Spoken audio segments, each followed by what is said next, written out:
আসসালামু আলাইকুম সুপ্রিয় শিক্ষার্থীবৃন্দ। আজ আমরা আলোচনা করব সপ্তম শ্রেণীর ষান্মাসিক মূল্যায়ন পরীক্ষার জন্য আসন্ন প্রশ্নপত্র নিয়ে। কিভাবে প্রশ্ন আসতে পারে এবং কোন কোন টপিক থেকে সবচেয়ে বেশি প্রশ্ন আসার সম্ভাবনা রয়েছে এই বিষয়ে আমরা বিস্তারিতভাবে আলোচনা করব। ষান্মাসিক সামষ্টিক মূল্যায়ন পরীক্ষায় যে কয়েকটি টপিক সবচেয়ে বেশি ইম্পর্টেন্ট এবং আমাদের সিলেবাসের মধ্যে অন্তর্ভুক্ত রয়েছে তা নিয়েই আমাদের আজকের আয়োজন। প্রথমত, সপ্তম শ্রেণীর গণিত বইয়ের যে অধ্যায়টি খুব বেশি পরিমাণে ইম্পর্টেন্ট সেটি হচ্ছে সূচকের গল্প এবং সিলেবাসে বলা আছে পাঁচটা অধ্যায় প্রথম পাঁচটি অধ্যায় আমাদের সিলেবাসের অন্তর্ভুক্ত প্রথম ষান্মাসিক পরীক্ষার জন্য। তাহলে দেখি সেই অধ্যায়গুলো কি কি হচ্ছে। 1. সূচকের গল্প। 2. অজানা রাশির সূচক ও তাদের প্রয়োগ। ভগ্নাংশের গসাগু ও লসাগু। অনুপাত, সমানুপাত, আকৃতি দিয়ে যায় জানা। এই পাঁচটি অধ্যায় থেকে আমাদের প্রশ্ন আসবে। এখন দেখি কোন কোন টপিকগুলো পাঁচটি অধ্যায়ের মধ্যে সবচেয়ে বেশি ইম্পর্টেন্ট।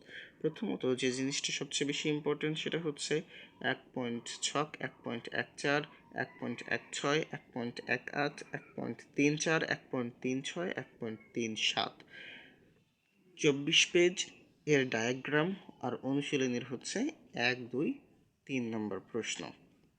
দ্বিতীয় অধ্যায় অজানা রাশির সূচক, গুণ ও তাদের প্রয়োগ। এই অধ্যায় থেকে সবচেয়ে বেশি ইম্পর্টেন্ট 53 থেকে 55 পেজের একক কাজগুলো এবং 49 থেকে 50 পেজের একক কাজগুলো এবং অনুশীলনীর 1 থেকে 1 ও 2 নম্বর প্রশ্নের উত্তর। তৃতীয় অধ্যায় ভগ্নাংশের গসাগু ও লসাগু।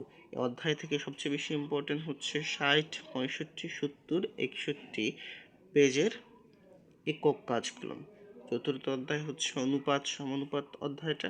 এই অধ্যায়ের সবচেয়ে বেশি ইম্পর্টেন্ট যে টপিকগুলো সেগুলো পড়ব 99, 102 পেজের একক কাজগুলো এবং 92 পেজের একক কাজগুলো। আর অনুশীলন 1 ও 2 নম্বর এবং 4 নম্বরটা সবচেয়ে বেশি ইম্পর্টেন্ট। লাস্ট যে টপিকটা সেটা আকৃতি দিয়ে যায় না। এখান থেকে আমরা 114, 120, 116তম পৃষ্ঠার যতগুলো একক কাজ আছে সেই একক কাজগুলো আমরা ভালো করে পড়ে গেলেই আশা করি কমন পাওয়া সম্ভব।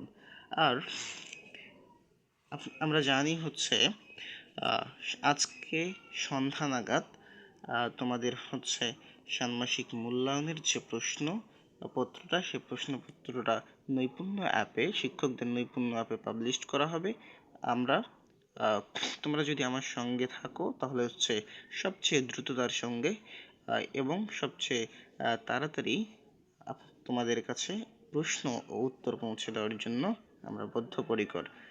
সুতরাং যদি তোমরা তাড়াতাড়ি প্রশ্ন এবং উত্তর পেতে চাও তাহলে আমার চ্যানেলটিকে অবশ্যই সাবস্ক্রাইব করে রাখবা এবং পাশে রাখা বেল আইকনটি ক্লিক করবো যাতে খুব দ্রুততার সহিত আমি প্রশ্নপত্র পাবলিশ করার সঙ্গে সঙ্গেই তোমাদের হাতে পৌঁছে যেতে পারে।